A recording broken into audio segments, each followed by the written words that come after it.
Ella se rió cuando lo dijo. Esa risita entrecortada que hace cuando quiere fingir que está siendo casual, pero en realidad espera que muerda el anzuelo. Y si no estuviéramos tan atados, dijo, girando el vino en una copa que hace un año ni siquiera le gustaba. Una de esas sin tallo, que solía decir que parecían vulgares cuando recién nos mudamos juntos. Pero ahora parecía obsesionada con reinventarse, una afectación a la vez. Melissa, mi esposa, la mujer que solía pensar que de verdad me amaba, estaba sentada frente a mí al otro lado de la isla de la cocina, con una bata nueva de satén que compró sin preguntarme, bebiendo de una copa que no era suya y con un tono en la voz que no pertenecía a la mujer con la que me casé. Esa frase retumbó en mi cabeza durante semanas. ¿Y si no estuviéramos tan atados? La soltó como si hablara de un viaje de fin de semana o de teñirse el cabello, no de reescribir las reglas de toda nuestra relación. Y no era solo que lo hubiera dicho. Era como lo dijo. Como si ya hubiese tomado una decisión, como si solo quisiera que yo asintiera, como si necesitara mi firma para algo que ya estaba ocurriendo a mis espaldas. Pero la historia real no comienza ahí. Comienza la noche en que vi su teléfono iluminarse desde el otro lado del sofá. Ni siquiera estaba espiando. No lo estaba. Estábamos viendo uno de esos documentales de crímenes reales que tanto le gustaban, esos sobreproducidos y melancólicos en los que todo es cámara lenta y siempre hay una voz en off de una mujer llorando. Ella estaba en su teléfono, como siempre, apenas prestando atención. Yo ya me había acostumbrado. Últimamente hacía eso, pasaba las aplicaciones mientras fingía ver algo conmigo, asentía en los momentos equivocados, se reía con un segundo de retraso. Y entonces volvió a iluminarse. Un nombre que no reconocía. Dylan. Con un emoji de corazón al lado. Lo vi solo por un segundo y de inmediato lo volteó, pantalla hacia abajo. Sin explicación. Ni siquiera notó que la estaba mirando. Lo dejé pasar. Al menos eso me dije. Pero mi mente empezó a masticarlo como un hueso. Dylan. ¿Quién diablos era Dylan? 3 noches después, lo mencioné. Con cuidado. Suavemente. Cariño, ¿quién es Dylan? Ni siquiera parpadeó. ¿Qué? El otro día tu teléfono vibró. Vi un nombre. Dylan. Solo tengo curiosidad. Parpadeó una vez. Exactamente una vez. Y luego sonrió. Sonrió. Solo un amigo del trabajo. Está en uno de los equipos nuevos que añadieron el último trimestre. Es inofensivo. Inofensivo. Inofensivo. Lo dijo con ese tonito, como si me estuviera haciendo un favor al dignar mi pregunta con una respuesta. Como si yo fuera el raro por notar el emoji de corazón. No dije nada. No quería parecer inseguro. Pero esa palabra empezó a perseguirme. Inofensivo. Fue más o menos en esa misma época cuando comenzó a salir más seguido por unas copas. Siempre el mismo guión. Solo unas chicas del trabajo, sabes que necesito desconectar. Volvía horas más tarde de lo que decía. Con una energía vaga, como si ni recordara cuánto tiempo había estado fuera. Nunca olía a vino. Más bien a cerveza y a la colonia de otro hombre. No la mía. Un día, sus llaves del coche desaparecieron. No las encontraba por ninguna parte. Me escribió desde el trabajo que seguramente las había dejado ahí. Pero cuando revisé el vídeo de seguridad de casa de la noche anterior, sí, las cámaras que instalé cuando tuvimos el problema de los paquetes robados, vi algo que me hizo colapsar por dentro. Salió de casa a las 10:43 de la noche. Volvió a la 1:17 de la madrugada. No estaba con Chelsea. Ni con compañeras del trabajo. Llevaba puesto un vestido negro minúsculo que yo no le conocía. El peinado distinto. Sonreía al teléfono mientras se acercaba a nuestra puerta. Nunca sonreía así cuando me escribía a mí. Ahí fue cuando lo supe. Y uno pensaría que saber la verdad es lo que te rompe. Pero no. Lo que te destruye es fingir. Sentarte frente a ella a la mañana siguiente mientras mastica un bagel y tararea una canción pop que ya ni siquiera le gusta. Y tú allí, tratando de recordar cómo era su rostro cuando aún te respetaba. Fingir es donde muere tu alma. Así que hice un plan. No la enfrenté. Aún no. En vez de eso, esperé. Observé. Tomé capturas de pantalla. Guardé clips de vídeo. Empecé a notar patrones. Días en que siempre decía estar trabajando hasta tarde o ayudando a su hermana con los planes de boda. Su hermana ya llevaba un año casada. Patrones en su forma de vestir. Cambios de humor antes y después de sus salidas. Sus mentiras eran tan flojas que hasta resultaban insultantes. Y entonces llegó la noche perfecta. Me dijo que tenía un retiro de trabajo. Un evento de integración de equipo de viernes a sábado en una cabaña en la montaña. Que no tendría señal. Me dio un beso de despedida con esa actitud ausente tan ensayada y me dijo que no la esperara despierto. Así que no lo hice. Fui a cenar con Ashley. Ashley es una amiga. Divertida. Directa.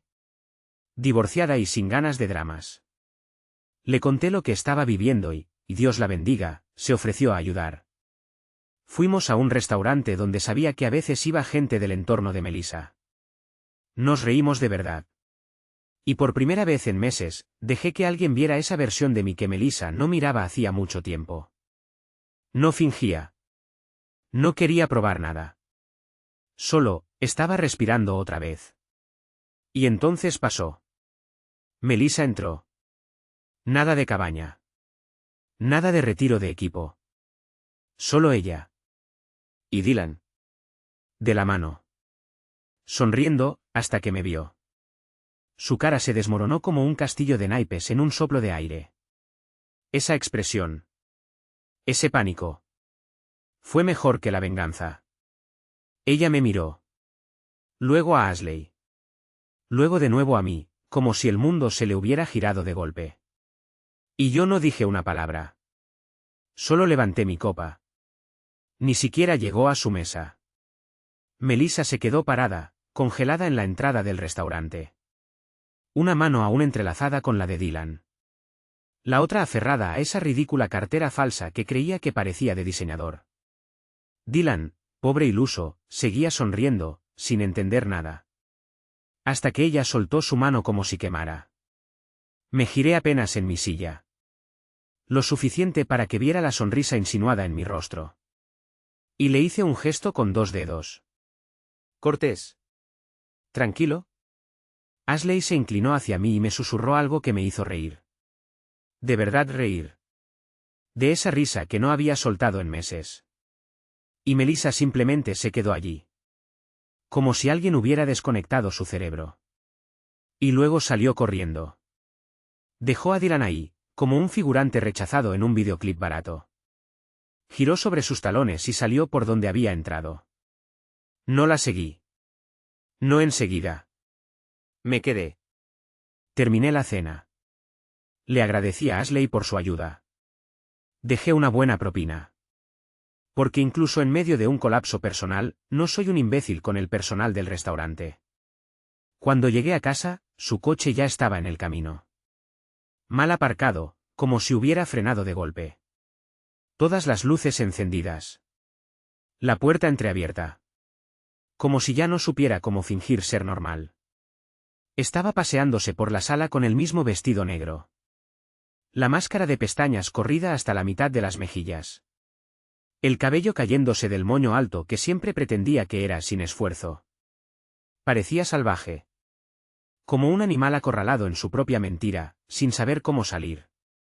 ¿Quién demonios era esa? Ladró en cuanto crucé la puerta. Los brazos cruzados con tanta fuerza que parecía que quería plegarse a sí misma. No respondí de inmediato. Pasé de largo. Dejé las llaves. Me quité la chaqueta. Podía sentir su furia vibrando detrás de mí. Derek, espetó. Estoy hablando en serio. ¿Quién era esa? ¿Quién era? Me giré para mirarla. Se llama Ashley. Es una amiga. Una amiga que no me miente.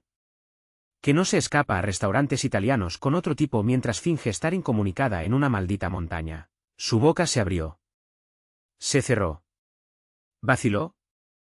Como si su cuerpo no supiera qué mentira usar primero. ¿Qué, ahora me espías? Dijo al fin. Clásica Melissa. Cuando la acorralaban, cambiaba el guión. Me convertía en el villano. Siempre desviando. Nunca asumiendo. No, dije con frialdad. Estaba cenando. Tú entraste en el lugar equivocado. Y ni siquiera fuiste lo bastante lista para mentir bien sobre a dónde ibas. Hablé con Chelsea. Revisé las cámaras de seguridad. Hace semanas que lo sé, Melissa. Silencio. Ni una mentira. Ni una protesta. Solo se quedó allí. Parpadeando. Como si el sistema se hubiera reiniciado, y no hubiera vuelto. Esperaba algo. Una disculpa. Quizás un atisbo de arrepentimiento. Pero lo que obtuve fue la frase más venenosa que he escuchado en mi vida. Así que tú puedes tener una amiguita, pero yo no. Eso fue todo. Esa fue su reacción. Sin vergüenza. Sin remordimiento. Solo ego. Celos. Como si esto fuera una competencia y estuviera furiosa porque yo llegué a la meta antes que ella. Yo la miré, sin pestañear. Me engañaste, le dije. Me mentiste a la cara noche tras noche. Te burlaste de mí. Me manipulaste. Y ahora estás enfadada porque fui a cenar con alguien. Rodó los ojos. Rodó los ojos. Por favor, resopló. Has estado aburrido durante meses. Trabajas, vuelves a casa, te sientas en el sofá como si fueras parte del mobiliario. ¿Qué se supone que debía hacer? ¿Marchitarme a tu lado? Cada palabra era un cuchillo. Pero su rostro era más frío que las palabras. Como si estuviera desafiándome a romperme. Como si quisiera verme derrumbarme. Pero no lo hice. Asentí. Solo una vez. Y subí las escaleras. Ella, por supuesto, me siguió. Pasos fuertes. Respiración agitada. ¿Qué? ¿Eso es todo? ¿Ni siquiera vas a luchar por esto? Me detuve en lo alto de la escalera. La miré directo a los ojos. No hay por qué luchar, Melissa. Tú ya elegiste. Lo has estado eligiendo a él, una y otra vez, durante meses. Eso la calló por un momento. Pero entonces llegó el clavo final, el que de verdad remató todo. Sonrió. Una sonrisa lenta, torcida, venenosa. Derek, él es mejor que tú. En todo. Y con eso, se dio la vuelta y se fue. No grité. No golpeé la pared. No lloré. Hice la maleta. Una sola. Solo lo esencial. Llamé a mi amigo Jackson. Le dije que iba para su casa. No hizo preguntas. Solo me dio el código de la puerta de la casa de huéspedes. Esa fue la noche en que dejé mi matrimonio. La noche en que dejé de ser un hombre que tolera que lo traten como a un imbécil. Y cuando cerré la puerta detrás de mí, me di cuenta de algo. Ella nunca quiso una relación abierta. Quería una salida. Pero llegué antes. 3 días. Eso fue lo que tardaron en empezar los mensajes. Primero, silencio. Silencio dulce y misericordioso. Me quedé en la casa de huéspedes de Jackson, un garaje reconvertido, con un baño y una cafetera a medio funcionar. Pero por primera vez en años, podía respirar sin preguntarme si me estaban mintiendo en tiempo real. Claro, el silencio no iba a durar. Melissa vive del caos. Y yo le había negado el drama que la alimentaba. Día 4, tenemos que hablar. Día 5, creo que estás exagerando. Día 6, ¿en serio vas a tirar todo por la borda por un error? Para el día 7, el tono había cambiado. Ni siquiera estás luchando por nosotros. Eres débil, Derek. Por eso necesitaba más. Y luego el remate. Vas a volver arrastrándote. Siempre lo haces. No. No lo hice. En su lugar, llamé a una abogada. No sé qué fue lo que hizo clic dentro de mí. Tal vez fue esa parte de ella que en verdad creía que yo simplemente me daría la vuelta y regresaría. Tal vez fue la forma en que tiró a la basura todo nuestro matrimonio como si fuera un cupón vencido. Pero algo dentro de mí se rompió. Y fue lo mejor que me pudo pasar. La abogada, Margo, una mujer afilada como una cuchilla y fría en todo lo que debía ser, me dijo que tenía pruebas de sobra para ir por una separación limpia. Le entregué todo. Capturas de pantalla. Historiales de llamadas. Vídeos. Un archivador entero lleno de traiciones. Ella lo revisó como si fuera una lista de compras.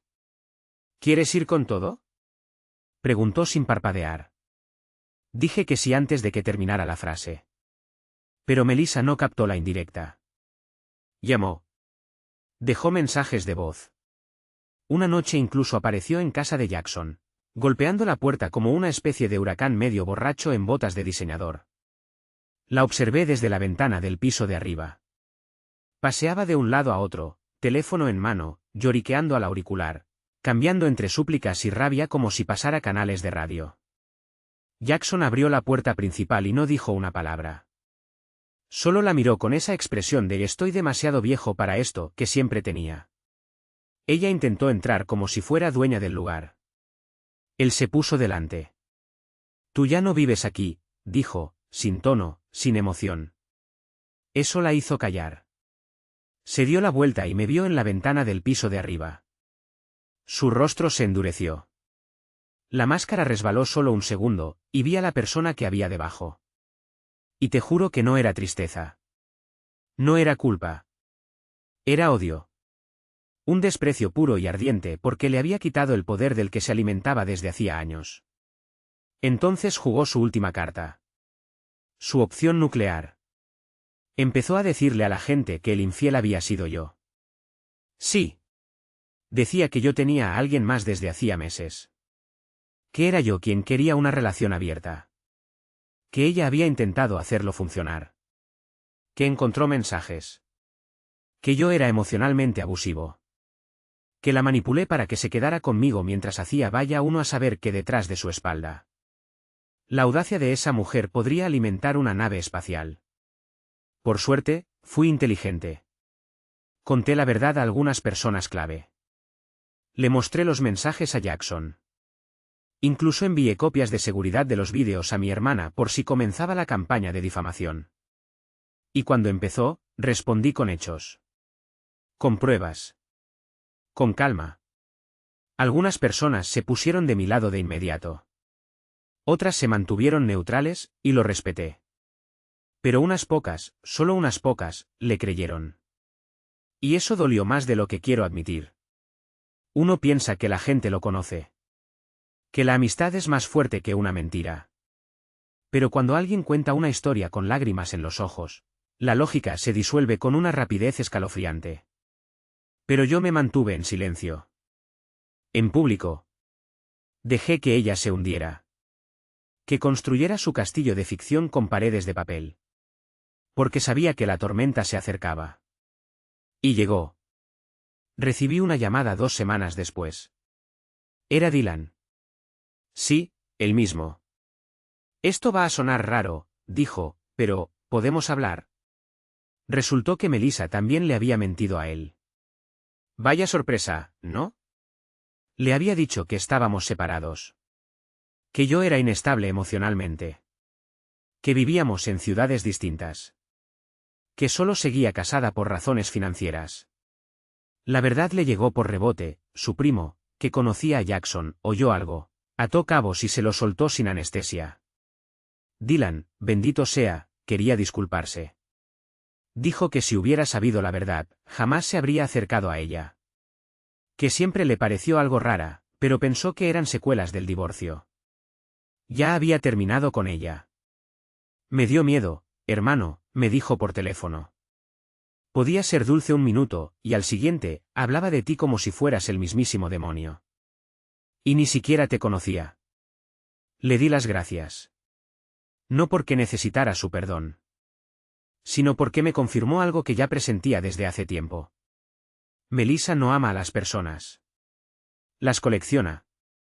Las usa. Las exprime hasta dejarlas vacías. Y luego las culpa por no estar llenas. Pero yo ya no estaba vacío. No más. Esperé a que los papeles del divorcio estuvieran listos. Por supuesto que sí. Semanas después de que Dylan cortara todo contacto con ella, Melissa enmudeció. Silencio total. Ni un texto. Ni una llamada perdida. Ni visitas sorpresa. Ni siquiera una historia en Instagram, lo que en el caso de Melissa era como un voto de silencio monástico. Al principio pensé que por fin había cedido. Que había aceptado que todo había terminado. Me relajé. Error. 2 días antes de nuestra cita en la oficina de Margo para firmar los documentos, Melissa me llamó desde un número desconocido. No contesté. Me dejó un mensaje de voz. Solo 5 palabras. Probablemente deberías llamarme. Eso fue todo. Sin tono. Sin drama. Solo calma. Y por eso supe que algo andaba mal. No la llamé. Llamé a Margo. 1 hora después, estaba sentado en su despacho mientras ella leía una carta que Melissa había enviado. No un correo electrónico. Una carta impresa, con una cabecera dorada ridícula. Como si fuera una invitación de boda o una tarjeta navideña de una tía rica. ¿El contenido? Melissa quería renegociar los términos del divorcio. Afirmaba que había reevaluado su aporte al matrimonio y que creía merecer más. Más dinero. Más derechos. Incluso, más tiempo físico. Sí, lo redactó así. Como si le hubiera robado tiempo físico. Quería la mitad de todo. No solo la casa, que ya estábamos vendiendo. Quería la mitad de mi cuenta de retiro. La mitad de mi bono del año pasado.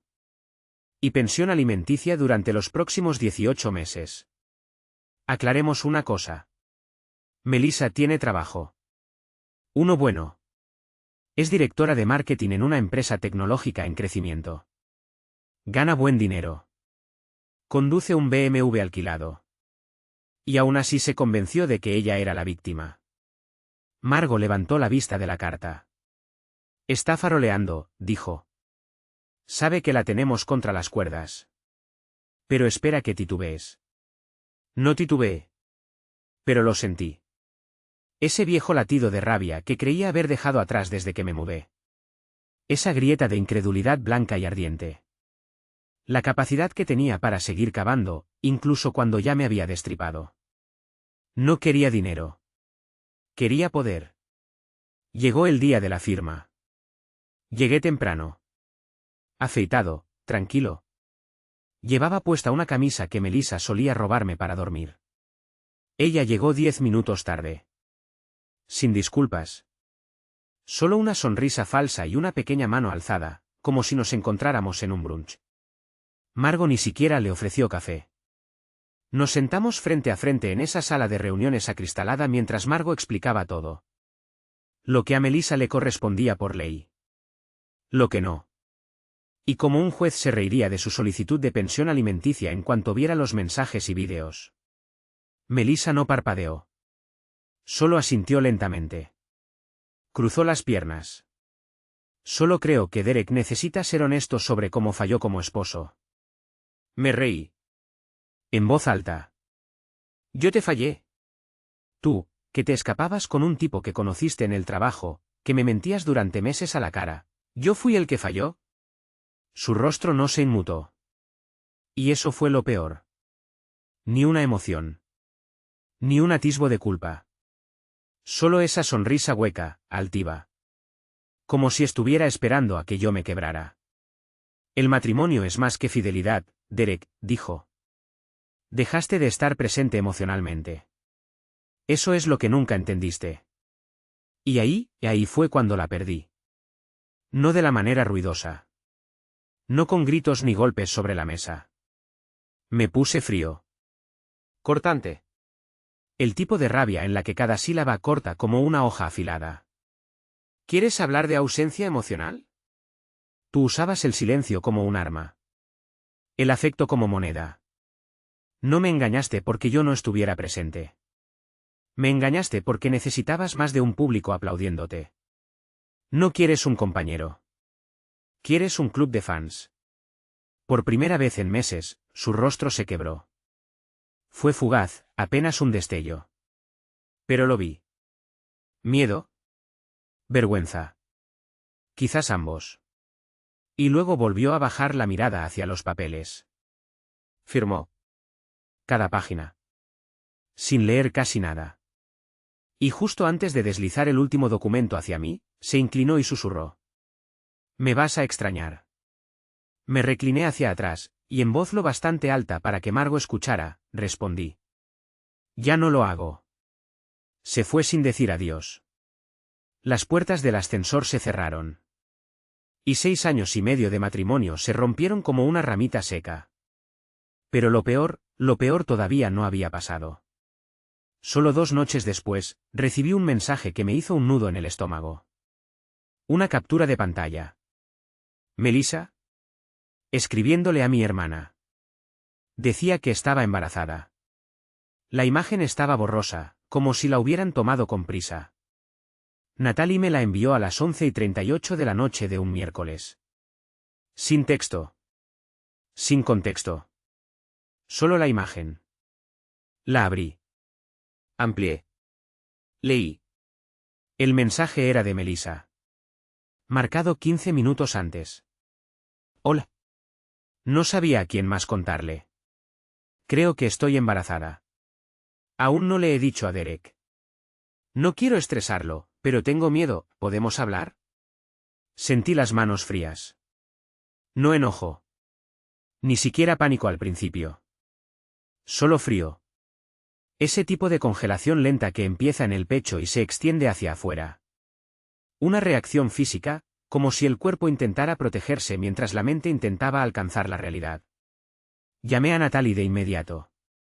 Por favor dime que esto es otra de sus manipulaciones, dijo apenas respondió. No tuve palabras. Solo silencio y un suspiro agudo. No he respondido, dijo. Quería hablar contigo antes. ¿Tú qué piensas? ¿Está hablando en serio? No lo sabía. Esa era la verdad. Melissa era una maestra manipuladora, sí. Pero esto era otro nivel. Parecía algo que no fingiría. Que no podría fingir. Pero luego recordé algo. Esa misma mujer le había dicho una vez a una amiga que había tenido un aborto espontáneo en la universidad, para evitar un viaje de trabajo. Esa historia, hasta donde sé, era completamente falsa. ¿Y ahora? ¿Embarazada? ¿2 días después de firmar el divorcio? Sentí como si el suelo se abriera en dos. No porque la quisiera de vuelta, Dios, no. Sino porque de pronto, la posibilidad de estar atado a ella durante otros 20 años volvía a estar sobre la mesa. Una puerta que pensé cerrada se había vuelto a abrir de par en par. Y lo peor. No tenía idea de si el bebé, si es que había un bebé, era mío. Le dije a Natalie que no respondiera. Que yo me encargaría. Esperé hasta la mañana siguiente. Tal vez 40 minutos en total. Le escribí a Melissa a las 6:03 de la mañana. Natalie me mostró tu mensaje, ¿qué estás intentando decir exactamente? Tardó 3 horas en responder. Y cuando lo hizo, fue breve. Me hice 2 pruebas. Ambas positivas. Voy al médico el viernes. No tienes que venir. Solo pensé que deberías saberlo. Sin caritas.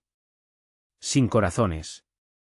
Nada de sus tácticas habituales para suavizar el golpe. Solo, frío. Como si dictara el pronóstico del tiempo. Me quedé mirando el mensaje durante 1 minuto completo antes de responder. ¿Cuándo fue la última vez que estuvimos juntos? No hubo respuesta. Volví a escribir. ¿Estás insinuando que es mío? Esta vez contestó rápido. No estoy insinuando nada. El calendario es confuso. Pero tampoco estoy hablando con Dylan. Así que, sí. Ese así que, sí fue lo que lo arruinó todo. Esa casualidad pura. Como si se encogiera de hombros mientras incendiaba una casa. Llamé a Margo. No dudó ni un segundo. Si dice que podría ser tuyo, exigimos una prueba de paternidad. Mientras tanto, no le debes nada. Ni contacto. Ni dinero. Ni siquiera un mensaje de vuelta. Me gustaría decir que me mantuve entero. Pero no fue así. Esa noche, solo en la casa de huéspedes, me desmoroné. No un colapso dramático. Solo, me senté. 4 horas. Pensando. No en el bebé. Ni siquiera en ella. Sino en qué clase de hombre tenía que haberme convertido para haber sido engañado tan profundamente. Para haberme casado con alguien que mentía con tanta facilidad. Que manipulaba con tanta precisión. Y que ahora usaba algo así como un arma. Porque, créeme, si esto era una mentira, era la más peligrosa de todas. Y si no lo era. Entonces estaba a punto de quedar atado a esta mujer para siempre. No dormí. No comí. Rebobiné cada momento de los últimos meses. Cada vez que volvió tarde. Cada vez que dijo que estaba cansada. Cada vez que dejó el móvil en el coche o desactivó la localización. ¿Ya estaba embarazada entonces? ¿Era de él? Y lo que casi me destrozó fue esto. Una parte diminuta de mí aún se preocupaba. No por ella. No por la relación. Por el niño. Mi niño. Allí afuera.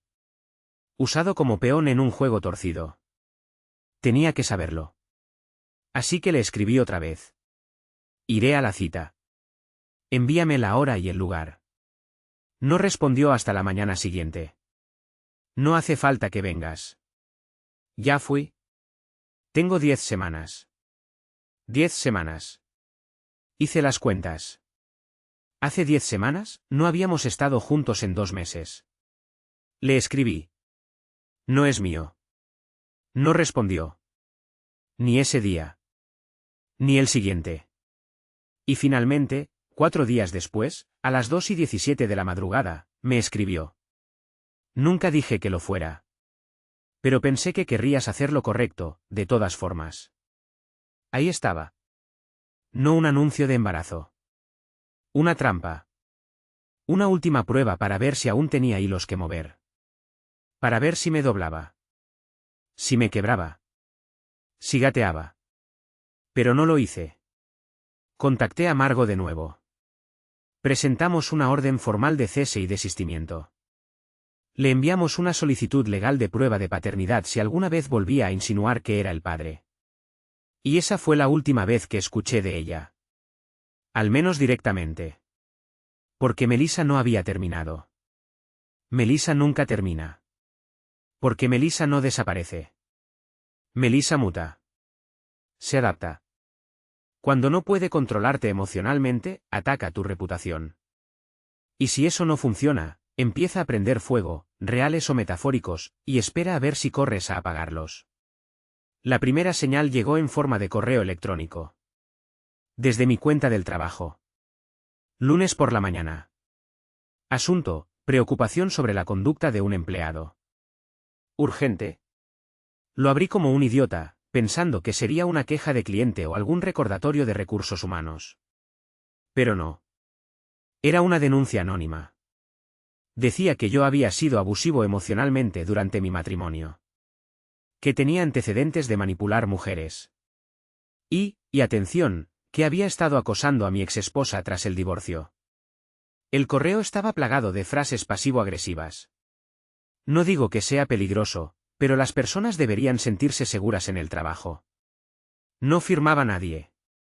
Una cuenta de Gmail desechable. Supe inmediatamente quién lo había escrito. Ni siquiera tengo que explicarlo. Si alguna vez has lidiado con alguien como Melissa, sabes reconocer su veneno. Los giros lingüísticos. Las frases que te persiguen incluso en sueños. Tiene derecho a sentirse segura. Esa frase la dijo, palabra por palabra, durante una discusión hace 6 meses. Yo le había dicho que estaba convirtiendo una simple pelea en una escena de crimen. ¿Y ahora? Esa frase volvió. Desde el teclado de una computadora del trabajo. Mira, no soy un alto ejecutivo. Pero he estado en esa empresa durante años. Buena reputación. Historial limpio. Y lo más importante, hago mi trabajo. No llevo mis dramas a la oficina. Así que cuando Recursos Humanos me llamó a una conversación, fue calmada, procedural, pero incómoda como el demonio. Me senté frente a dos mujeres con las que había trabajado durante 5 años, mientras me preguntaban suavemente si había algo que quisiera compartir sobre mis circunstancias personales recientes. Fui profesional. Dije la verdad. Conté que estaba atravesando un divorcio complicado. Omití los incendios y la guerra de sombras. Dije que sospechaba que la denuncia era parte de un patrón de acoso por parte de mi ex. No lo dijeron, pero lo noté, me creyeron. Especialmente cuando les entregué una carpeta etiquetada, conducta documentada de Melissa. Había estado guardando recibos desde el día que salí de esa casa. Mensajes. Capturas de pantalla. Una línea de tiempo completa. Incluso una grabación de voz donde ella decía: «Te vas a arrepentir si haces que parezca que soy la mala». Con el tiempo, esa frase envejeció como una botella de arsénico bien sellada. Recursos Humanos me agradeció. Dijeron que revisarían todo y me mantendrían informado. Salí de esa reunión sintiendo que había tragado vidrio. No porque temiera perder el trabajo, sino porque entendí. Esta era ella ahora. Una mujer que, si no podía tenerme, quería borrarme. No le bastaba con que estuviéramos divorciados. No le bastaba que me hubiese ido. Necesitaba quemar todas las versiones de mí que existieran fuera de su control. 2 días después, llegó el segundo golpe. LinkedIn publicó una especie de catarsis abierta sobre escapar del abuso narcisista y, como algunos hombres usan la calma para hacer que sus parejas parezcan locas. No mencionó mi nombre. Pero vamos. Todos los que nos conocían sabían perfectamente de quién hablaba. Especialmente cuando subió una foto en una cafetería con el pie de foto. Libre, por fin. Brindo por los nuevos comienzos. Los me gusta no tardaron en llegar. Corazoncitos. Comentarios de Eres tan valiente, estoy orgullosa de ti. De gente que no nos veía juntos desde 2019.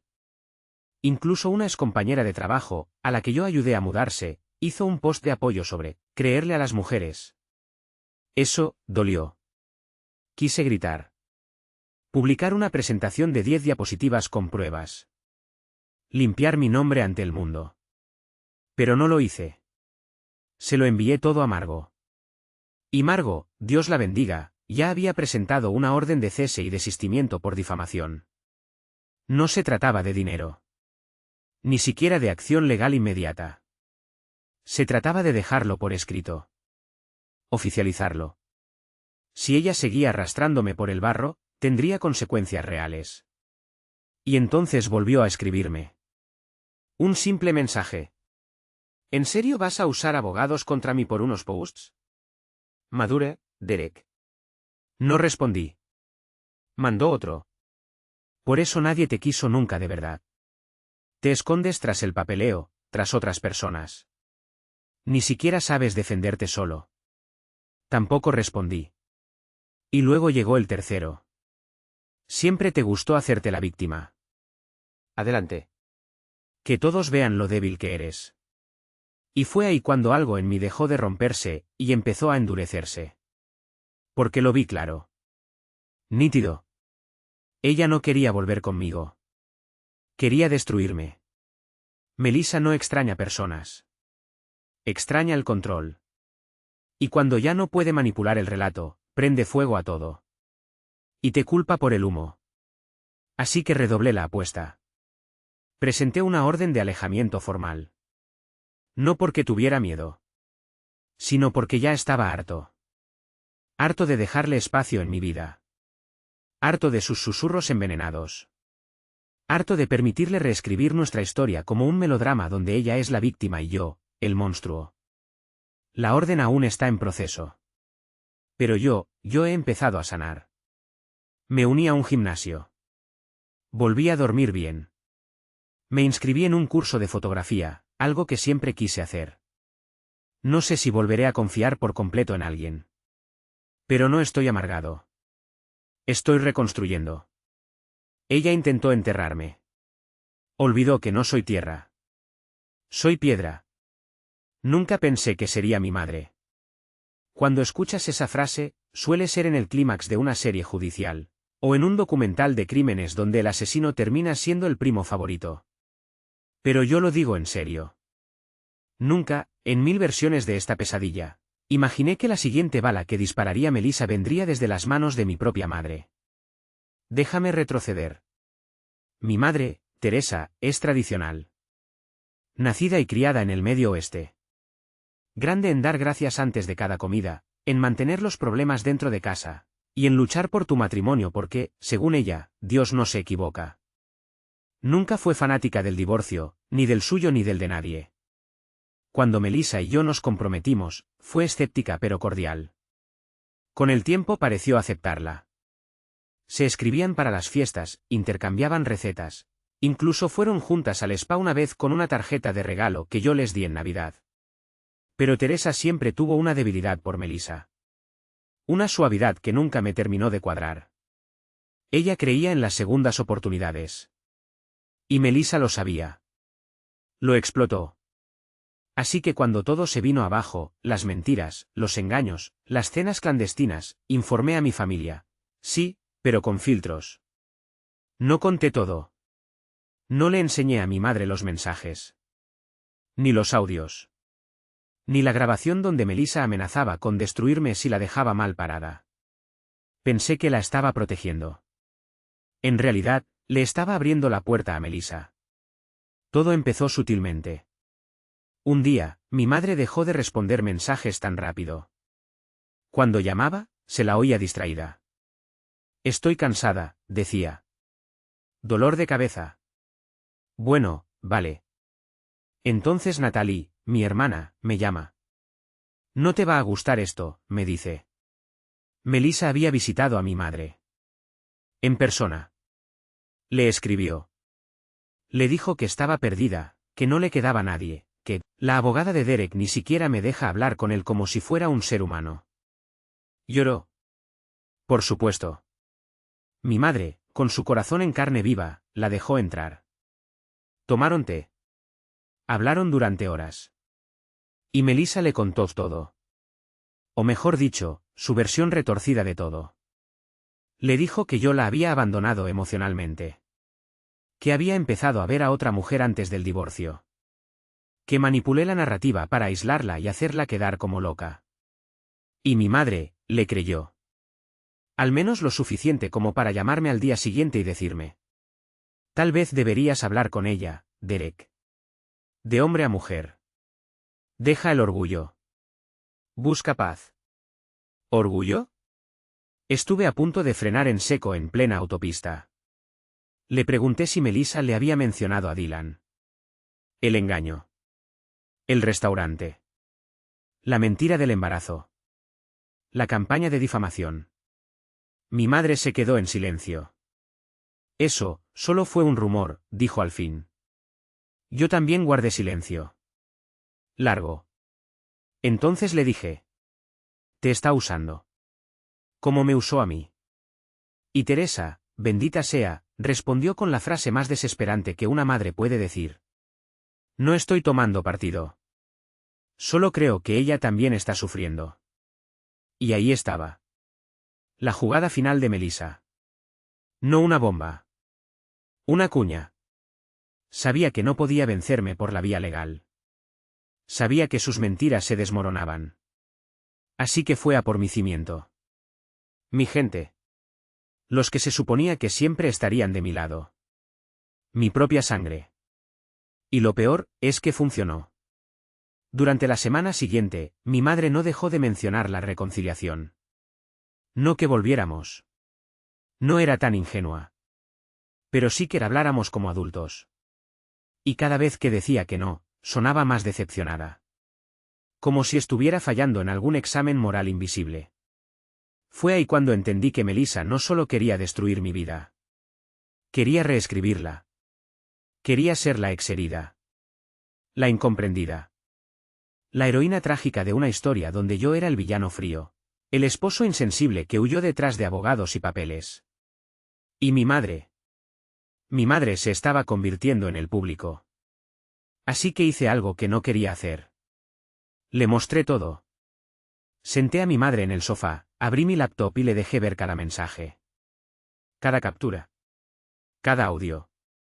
Le mostré el cronograma. La mentira del embarazo. Los textos con Dylan. La foto del restaurante. Todo. Vi el rostro de mi madre transformarse. De confusión, a shock. De shock, a horror. Al final, no dijo nada. Solo tenía lágrimas en los ojos y las manos temblorosas. No lo sabía, susurró. No quería que lo supieras, respondí.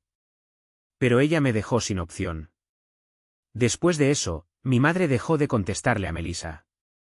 Dejó de escribirle. De responderle. Y Melissa, desapareció. No volvió a escribir. Ni a mí. Ni a Natalie. Ni a Teresa. Se esfumó. Al principio pensé que estaba preparando algo. Que solo se estaba reagrupando. Planeando su próximo ataque. Pero no. Esta vez, creo que lo entendió. Que perdió. Porque si algo define a Melissa es esto. Cuando ya no puede controlar el relato, abandona el escenario. No se queda para enfrentar las consecuencias. Desaparece. Para que la extrañen, antes de que recuerden quién era de verdad. Pero yo. Yo me acuerdo. De cada mentira. De cada giro del cuchillo. De cada manipulación disfrazada de vulnerabilidad. Y no voy a olvidarlo. Jamás. Esperas que el silencio se sienta como paz después de la tormenta. Pero no. No al principio. Cuando Melissa desapareció, no lo hizo con dramatismo. No hubo gritos bajo la lluvia. Ni cartas vengativas. Ni una última escena para el recuerdo. Solo eso, silencio. Plano. Repentino. Un día estaba en cada rincón de mi vida, mi teléfono, mi trabajo, mi familia. Y al siguiente. Nada. Como si alguien hubiera bajado el telón a mitad del acto. Y lo más extraño fue que ese tipo de silencio me desquició más que el caos. Durante días revisaba el móvil igual. Esperando algo. Un párrafo largo. Una disculpa falsa. Un número desconocido intentando colarse. Me había convencido de que solo se estaba reagrupando. Oculta en las sombras. Planeando una nueva emboscada. Porque así operaba ella. Nunca se retiraba sin plan. Siempre 2 pasos por delante. Siempre una actuación lista para comenzar. Pero no pasó. Esa semana no. Ni la siguiente. Era como si hubiera desaparecido. Como si hubiera apagado las luces y se hubiera ido por la puerta de atrás. Así que intenté respirar. Me mudé de la casa de huéspedes de Jackson a un pequeño departamento en las afueras de la ciudad. Nada especial. Un ambiente con buena luz y sin vecinos pegados a la pared. Sin escaleras que crujieran afuera de mi ventana. Sin perfume ajeno flotando en los pasillos. Solo mío. La primera noche me acosté en el colchón, sin base aún, y me quedé mirando el techo. No sentí victoria. Ni alivio. Solo quietud. Y para alguien que había estado girando en modo supervivencia durante tanto tiempo, esa quietud era desconcertante. Pero era el principio. Poco a poco, empecé a recuperar partes de mí que no sabía que había perdido. Volví a montar mi escritorio, el que Melissa decía que era feo y anticuado. Colgué las fotos de un viaje que hice solo, antes de conocerla. Las que ella había guardado en una caja para reemplazarlas por arte genérico de catálogo. Volví a cocinar. Mal. Arroz quemado. Pollo crudo. Pero no importaba. Nadie me juzgaba. Nadie miraba. La cocina ya no era un escenario. Incluso volví a ver a Ashley. No en plan romántico. Todavía no. Tal vez nunca. Pero tomamos un café. Charlamos. Nos reímos. De una forma que se sentía liviana. Y por primera vez en meses, me vi reflejado en los ojos de alguien, y no odié lo que vi. Pero sanar es raro. No es una línea recta.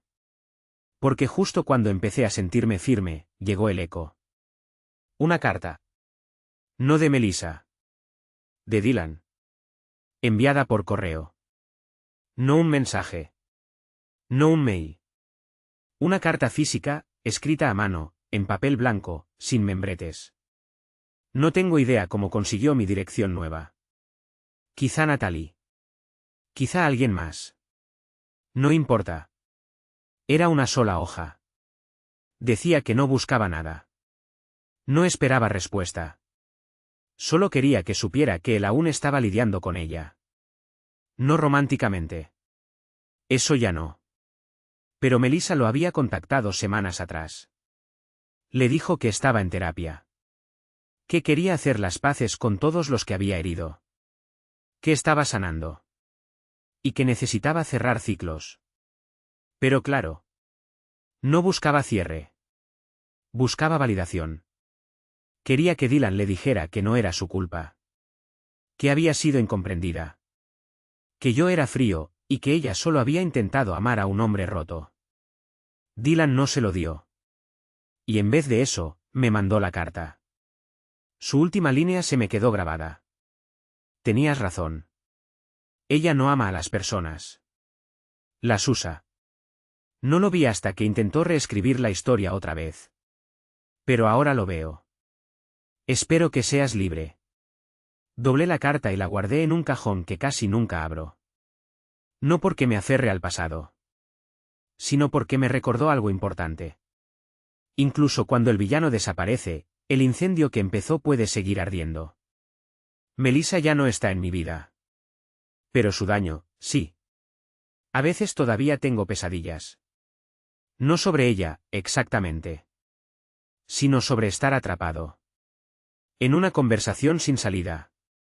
En una habitación que no puedo abandonar. En una sonrisa que esconde un cuchillo. Pero son menos frecuentes. Y cuando despierto, estoy solo. En un lugar que elegí.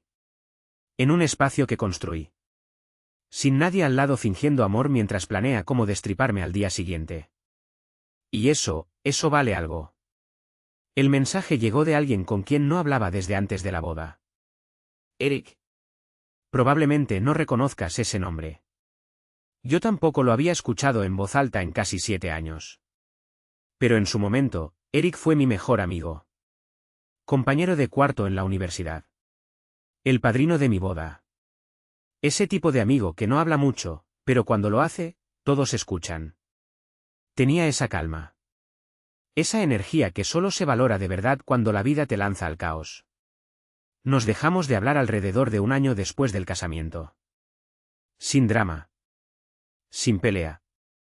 Solo ese distanciamiento lento que ocurre cuando el trabajo te consume, los matrimonios exigen, y la vida te esparce como hojas al viento.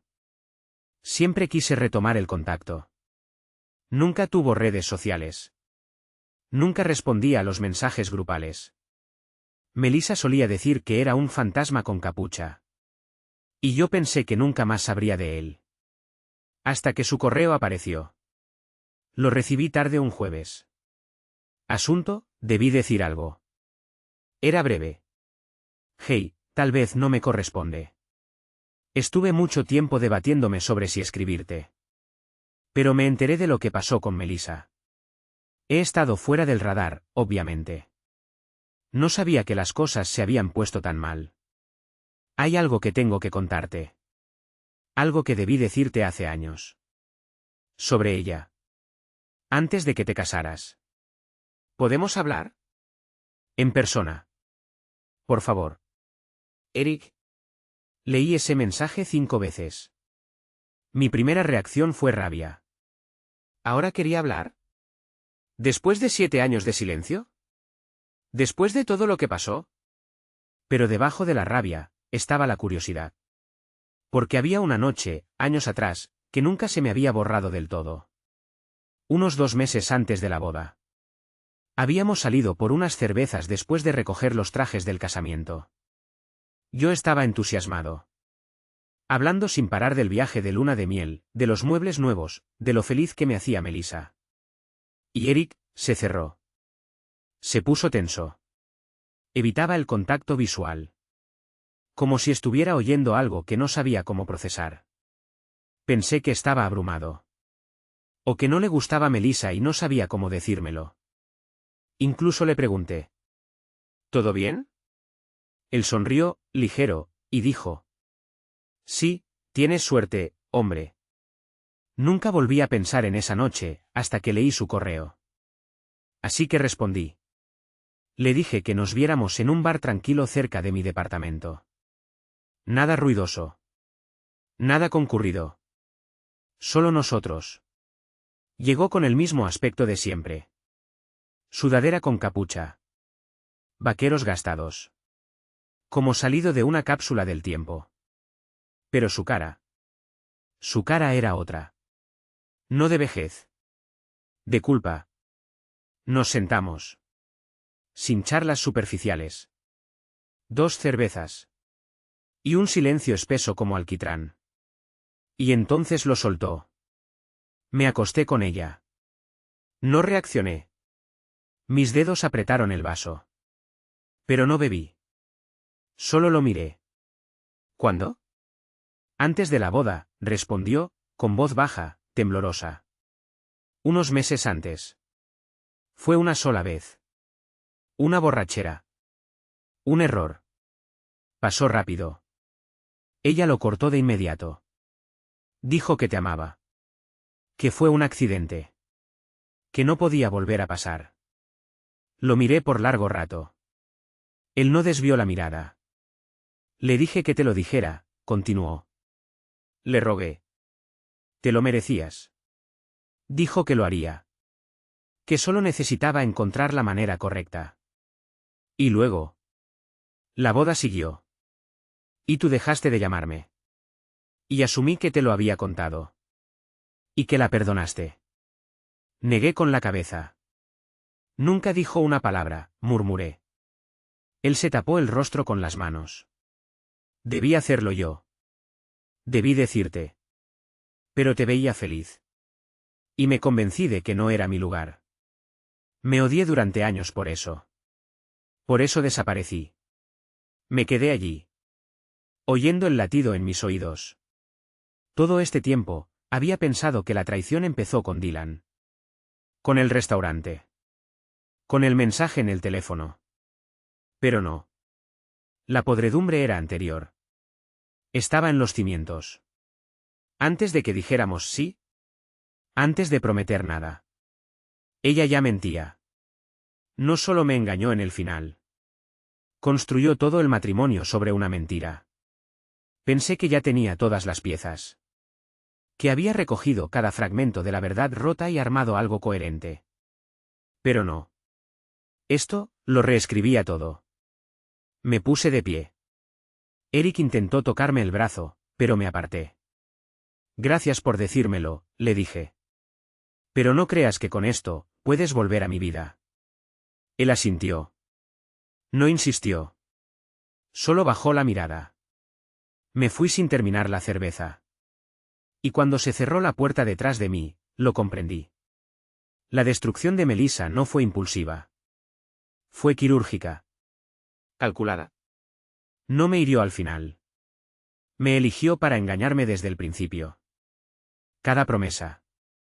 Cada sonrisa. Cada vez que dijo que yo era lo mejor que le había pasado. Ya había un secreto escondido debajo. Y no hay un cierre limpio para algo así. No hay cortina final. No hay música de fondo.